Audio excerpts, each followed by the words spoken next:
Olá, pessoal. Eu sou Eduardo Peixoto, Chief Design Officer do CESA, e você está assistindo ao PE Avança, uma iniciativa da Anshan Brasil que visa debater sobre o desenvolvimento do Estado, abordando o pilar de fomento à cultura da inovação e desenvolvimento do mercado local.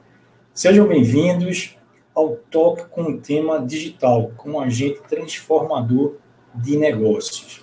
Vamos nessa, então. O que é transformação digital, né? A gente olha para a transformação digital já há um bocado de tempo. Eu sou do século passado, sou de 65, né, e a transformação digital ela foi entrando gradualmente na minha vida, né? Eu falo que também sou engenheiro eletrônico de formação, então, quando a gente começou a conhecer circuitos integrados, né, aquelas pecinhas pretas que compunham principalmente os computadores pessoais, mais visíveis nas placas de computadores pessoais, né? Que, por sinal, é alguma coisa da década de 80. É ali onde a gente começa a ter um acesso mais amplo, né, e a um custo muito menor à computação, né? Mas só em 95 se dá o início da internet comercial. Em 1995, eu já tinha 30 anos. E ali, com a internet comercial, a gente conecta todos os computadores, fazendo com que todo o poder computacional existente no globo, pelo menos aquele que estava conectado à internet, ficasse disponível para qualquer um. Então, a capacidade de armazenamento e de processamento que eu tinha no meu computador pessoal, provavelmente um PC 386SX na época, né, ficou disponível para todos, assim como todos os outros ficaram disponíveis para mim. Então, aumentou o meu espaço de armazenamento, aumentou a minha capacidade de processamento ao número de computadores que existiam na rede. E isso já muda muita coisa na minha vida, e na vida de quem estava conectado à rede. A gente consegue armazenar mais coisas, e aí já vai mudando um modelo de negócio, que é o modelo de negócio de fotografia, por exemplo. Mais para frente, ali por volta de 2005, a gente tem o surgimento da cloud, que é a computação sob demanda, né, com o lançamento de clouds comerciais, como a AWS. Para vocês terem uma ideia, isso é um ponto de inflexão no lançamento de startups. As startups, anteriormente à cloud, elas recebiam, no primeiro round de investimento, recurso exatamente para poder montar seus times de tecnologia da informação e comunicação e comprar infraestrutura, basicamente servidores. Isso era CAPEX. Com a cloud, o CAPEX da infraestrutura e do time de TI vira OPEX, facilitando novos rounds, ou seja, construir uma startup a partir dali já ficou uma coisa muito mais tranquila, muito menos custosa. Em 2007, tem o surgimento do iPhone, né, e dos smartphones, logo depois, com a entrada do Google, com o Android, né, e aí a computação ela tem um novo paradigma, que é do fixo em cima da mesa para o mobile no seu bolso. Bom, quem estava lá já, né, sabe da mudança que isso significa para as nossas vidas. Né? A gente começa a controlar serviços e comprar produtos, né, na palma da mão. A gente tem quase que um controle remoto hoje, e duvido que algum de vocês que estão me ouvindo tenham coragem de passar 2 ou 3 dias sem a companhia do seu smartphone. Então, a aceleração dos componentes eletrônicos, do software, né, do uso da tecnologia, ela vem aumentando gradativamente nos negócios. E vai mudando não só a forma como os negócios são realizados, como as operações dos negócios são realizadas, como as nossas vidas também, que interagem com os negócios. Mas só em 2012, né, um cara que fez parte da internet, lá no comecinho, o Mark Andreessen, fundador do Netscape, né, ele teve essa sacada, escreveu para o Wall Street Journal, ele escreveu um artigo com o nome Why Software is Eating the World, porque o software está comendo o mundo, né?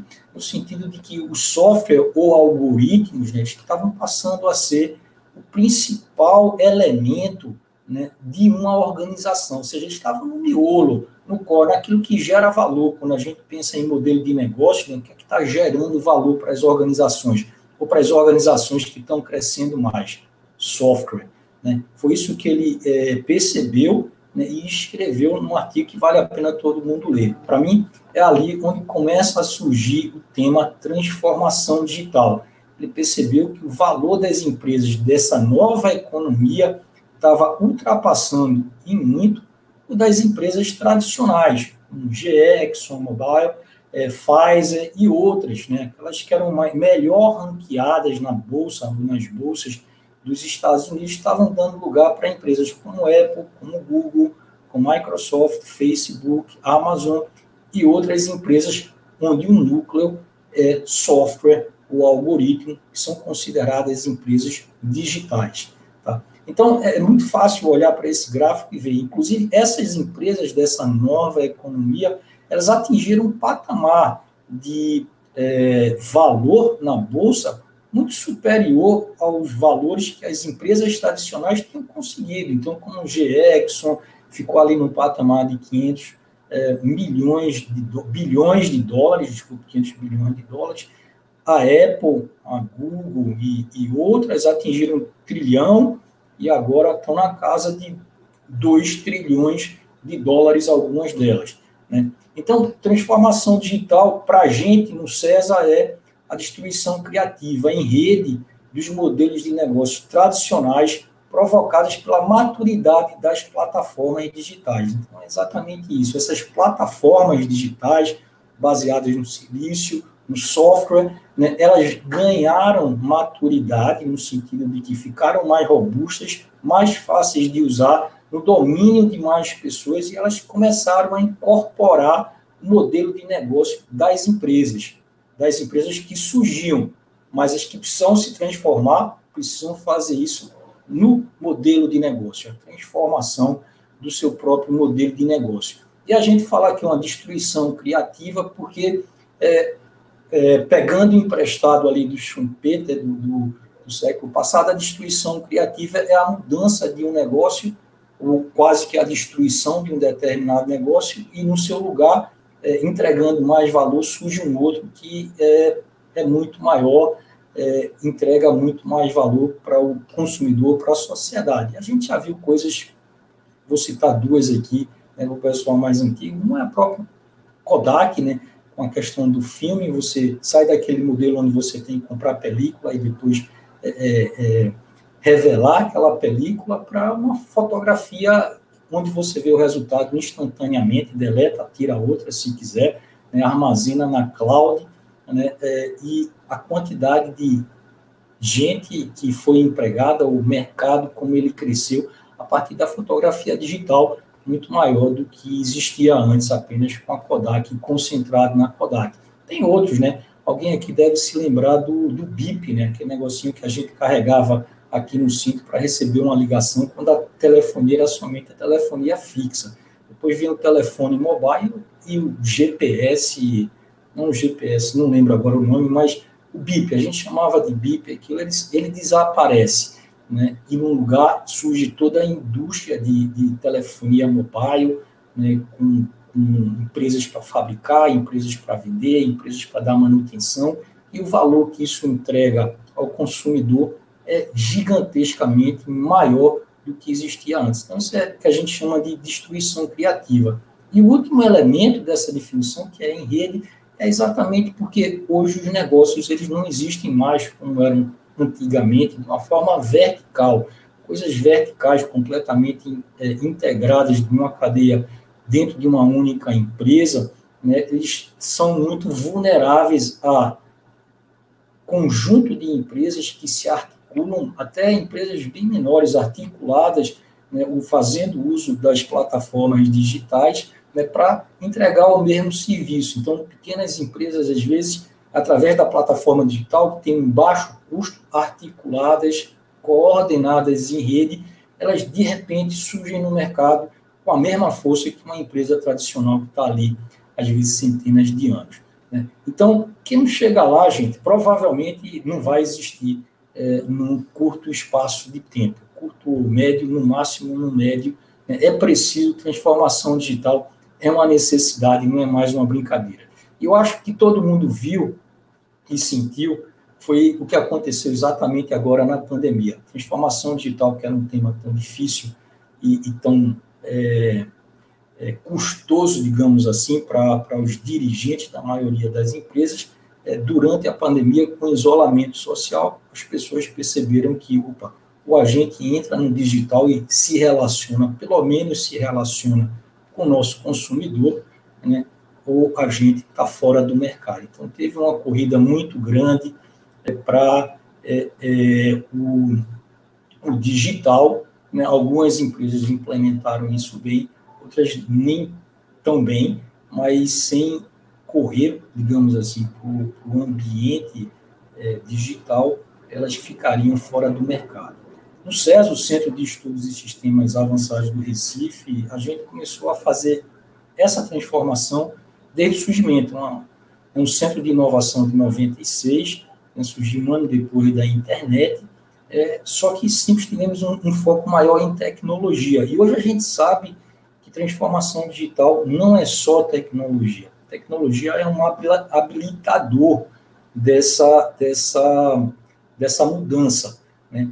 E a gente entende também que outras dimensões elas são extremamente importantes. É um problema muito sistêmico, amarrado um no outro. Uma empresa madura, para se transformar, ela não pode apenas adquirir tecnologia, né? A gente criou um índice de maturidade, que é um modelo de maturidade baseado em 8 dimensões. Essas 8 dimensões são todas fundamentais para transformar uma empresa tradicional, começando por uma que a gente vai abordar mais para o final, que é cultura e pessoas, né? Depois consumidores, que é pessoas e cultura fora da empresa, né? Concorrência não se dá mais de uma forma de produto, ou entre produtos ou serviços. A concorrência é entre ecossistemas. Quando eu falo que as empresas pequenas configuradas em rede competem com uma grande, é exatamente essa mudança que é sentida numa era mais digital.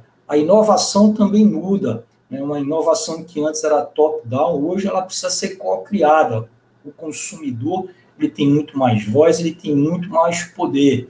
David Rogers fala que the network is your customer, a rede é o seu consumidor. Então, isso muda o processo de inovação também. A gente, desde o começo, tem que estar iterando com o consumidor, entendendo qual é a necessidade dele, trazendo, entre aspas, digamos assim, para elaboração ou definição de qual é o produto. Tem os processos também, como dimensão, os processos internos, aquelas empresas que tinham estruturas mais rígidas, mais hierarquizadas, né, menos ágeis, elas dificilmente conseguem se adaptar. E é um mundo onde a gente precisa se adaptar mais rápido. Então, a dimensão processos também é extremamente relevante. Modelos de negócio. É o que eu estava falando lá no começo. O núcleo do que a empresa faz está descrito ali, como ela cria, transfere e captura valor. Está lá no modelo de negócio. A entrada do digital, principalmente no uso de dados, que é a outra dimensão, faz com que os modelos de negócio mudem. Vamos abordar um pouquinho mais para frente. E, por fim, tecnologia como um habilitador, ou seja, as plataformas digitais maduras que hoje podem ser mais utilizadas, né? A gente, para ajudar executivos nesse processo, que é um processo de formação, começando, inclusive, na minha opinião, por cultura e pessoas, e terminando, mas de forma cíclica e pela liderança, a gente criou um curso chamado Gestão de Negócios na Era Digital. Mais de 300 executivos no Brasil já passaram por esse treinamento. Isso é importante, muito, porque uma pesquisa feita pela IDC fala que até 2023 a gente vai chegar a investimentos anuais em transformação digital de cerca de 6,8 trilhões de dólares.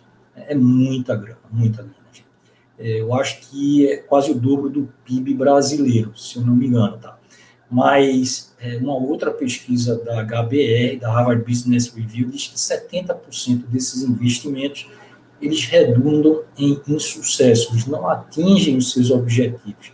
Então, existe a consciência, no meu entendimento, da necessidade da transformação digital, mas, ao mesmo tempo, a liderança ainda não entendeu como fazer essa transformação digital. O César, como eu já falei, ajuda não só no processo de criação das tecnologias ou das plataformas digitais, mas também na preparação dos executivos, no uso de um modelo de maturidade que diz exatamente em que posição ou em que momento você está na transformação digital, aquele índice que eu falei das 8 dimensões, né? E agora, recentemente, a gente também lançou um livro chamado Transformação Digital, uma jornada possível, onde a gente aborda uma jornada, exatamente. Não existe somente uma única jornada, a jornada é possível, embora se a gente não estudar bem como a gente vai fazer ela, a quantidade de falhas ou investimento, ele pode efetivamente redundar em falha, né, ou não atingir os objetivos, mas existem melhores jornadas, a partir do que a gente coleta de informação das empresas, através do índice de maturidade, a gente propôs uma jornada em 7 etapas. Começa com cultura e pessoas, passa por consumidores, modelo de negócio e concorrências, tecnologias habilitadoras, dados e ambiente regulatório, processos organizacionais e liderança. Essa jornada é uma jornada que facilita o processo, digamos assim, de transformação de uma empresa tradicional numa empresa digitalmente transformada. Muito bem. O que é que a gente tem nesse livro, e por isso eu convido um pouco vocês para lerem ele, além do que a gente está estudando e aprendendo na interação com outras empresas no mercado, a gente traz casos de empresas nacionais que já nasceram digitalmente transformadas ou empresas tradicionais que estão se transformando. Então, a gente aborda o caso da Joy Street, do Banco do Brasil, da FindUp, da Globoplay, da Pixel, da Incognia, do Neo Energia e da Mercedes-Benz, assim como do César também. Então, vale a pena dar uma olhada lá e ver o que é que a gente está fazendo, e o que é que a gente está falando, e o que é que essas empresas, né, que estão se transformando estão conseguindo fazer, qual é a opinião delas. O que mais, gente, sobre transformação digital? Eu vejo transformação digital como uma oportunidade. Né? Na verdade, tem 2 oportunidades grandes para qualquer empresa tradicional. Uma é de otimização. Né? Então, as plataformas digitais, de uma forma geral, elas permitem que parte dos nossos negócios, do nosso modelo de negócio, as atividades chaves, principalmente, né, elas possam ser substituídas ou redesenhadas através de plataformas digitais. E a gente vai ganhar com isso em custo, em tempo, né, e em eficiência. Isso é um aspecto da transformação digital. Para mim, não é um aspecto completo da transformação digital. A gente pode fazer isso e ainda assim ser e estar vulnerável. Ou seja, a linha de otimização do uso dessas tecnologias para otimizar, eu diria que é um primeiro passo no nível de maturidade da transformação. O segundo, ou a segunda grande oportunidade, tem mais a ver com geração de valor. A transformação digital, se ela bem executada, o processo de transformação digital, ela vai impactar a criação de valor. Eu posso ter novos produtos ou produtos que tenham digital dentro dele. Ele vai impactar a forma como eu entrego e vai impactar também a forma como eu capturo valor em todo e em qualquer setor. A gente podia passar a tarde inteirinha aqui falando de vários exemplos, a gente já falou de alguns, né, mas tem os clássicos como Uber, como Airbnb, como Netflix, né, tem os casos nacionais também, né, de empresas que estão fazendo muito sucesso, como alguns que eu falei aqui. Né? Mas é exatamente isso, a transformação digital, ela no seu cerne, ela modifica o modelo de negócio, ou pelo menos ela traz a oportunidade para você modificar o modelo de negócio. Você pode usar todas as tecnologias, otimizar, beleza, ótimo, o primeiro passo foi dado, mas você precisa pensar como melhorar ou modificar sua criação de valor, entrega e captura, para ter uma transformação plena. Qual é o problema nessa história toda? Né? O problema maior que todas as empresas em transformação digital, que querem fazer a transformação digital, enfrentam. Primeiro, é alinhar a estratégia da empresa ao processo de transformação digital. Na verdade, o contrário, alinhar o processo de transformação digital à estratégia da empresa. E é por isso que eu chamo a atenção para o aspecto cultura e pessoas. Peter Drucker já dizia que cultura como estratégia no café da manhã. Se você não tem uma estratégia alinhada à cultura, não adianta, porque a coisa não vai acontecer. As pessoas vão continuar fazendo o que elas sabem fazer. A dificuldade, pelos dados que a gente coleta, está exatamente nessa reinterpretação do trabalho. Quando eu falo em mudar parte do meu modelo de negócio, parte dessa mudança tem a ver com os recursos, né, que eu tenho, que agora são mais digitais, são baseados em dados, muito provavelmente, né, e as atividades, a manipulação dos dados para criação, inovação, para relacionamento com o consumidor, para criação de novos produtos, para melhoria de novos produtos. Então, o trabalho ele precisa ser reinterpretado. Né? As pessoas, ou a organização como um todo, precisa de novas habilidades, novas tecnologias e, principalmente, saberem executar novas atividades. Não são as mesmas atividades. Se eu trabalhava de um jeito e agora eu tenho dados e eu tenho plataformas digitais que vão auxiliar o meu trabalho, eu tenho novas atividades que eu preciso aprender. E aí é onde reside a principal dificuldade das empresas tradicionais. Primeiro, conseguir atrair talentos dessa nova economia para os seus quadros. Não é uma coisa difícil, porque o talento está escasso, muito escasso. E ele prefere ou dá preferência, de uma forma geral, para empresas que já são da nova economia. Ele quer aprender, ele quer continuar a evoluir, e não somente entregar o conhecimento que ele tem. Então, as empresas tradicionais, elas têm dificuldade em atrair esse talento da nova economia. A segunda atividade é exatamente retreinar parte do quadro que elas têm para essa nova economia. Então, cultura e pessoas, né? Pessoas no sentido dessa transformação das habilidades e das técnicas, é um problema, o outro é cultura. Cultura porque a gente vai precisar de algumas coisas na cultura que talvez não existissem antes. Um pouco de ousadia, um pouco de risco, um pouco de aceitação de falha, porque é um momento de aprendizado, processo de transformação. A organização como um todo está aprendendo. Esses elementos de cultura precisam ser introduzidos. A maioria das organizações tradicionais eles não tem esse elemento porque vem num processo de otimização há muito tempo.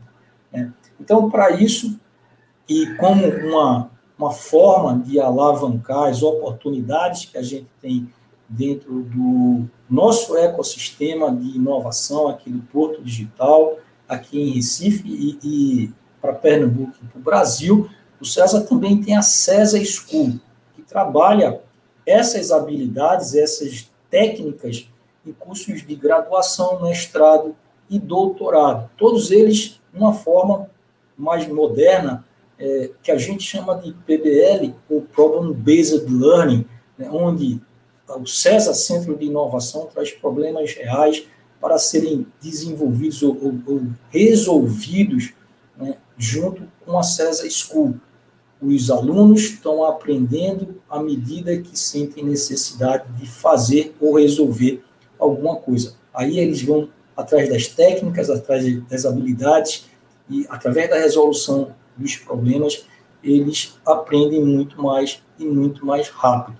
Então, gente, era isso que eu queria trazer aqui para vocês. A gente tem oportunidades, né, temos um problema, a escassez de capital humano, de talentos para a transformação digital é uma realidade, já era uma realidade para as empresas que lidavam diretamente com tecnologia da informação e comunicação, mas quando todas as outras empresas de todos os outros setores entenderam que precisavam se transformar digitalmente, obviamente elas foram no mercado e esse talento ficou ainda mais escasso. Trabalhar a educação é a única forma que a gente tem de capturar um pouco mais essa oportunidade. Sem trabalhar a educação, a gente não consegue se transformar, muito provavelmente a gente não consegue capturar a força e a velocidade de crescimento dos mercados, não só aqui no Brasil, mas lá fora também, né? Como eu falei, são 6,8 trilhões de dólares até 2023 investidos no processo de transformação digital.